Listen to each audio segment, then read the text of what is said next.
hole, a piece of headphone jack that was broken and left inside. It should just go in like this, easy. This one has something stuck in it. It's a wire, like this. A soldering iron, hot, some flux, and some solder. This is a piece that was broken and that I took out previously. There's another piece in this one.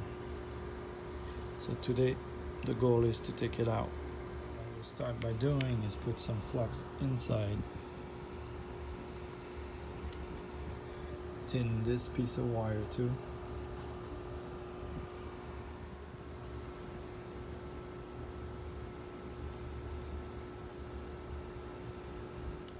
This is what came out, but there's still a piece inside left, which is the tip. You can see that this is not the complete end of it.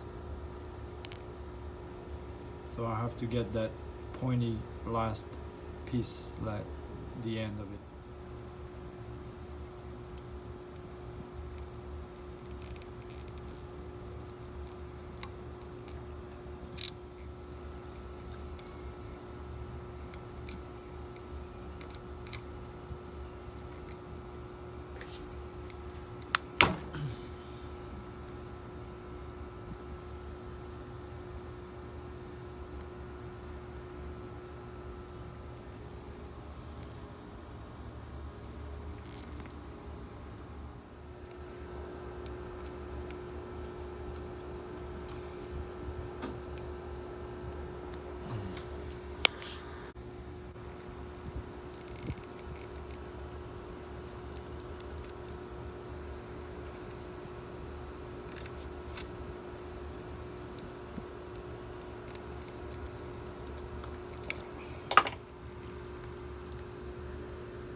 This whole piece was inside.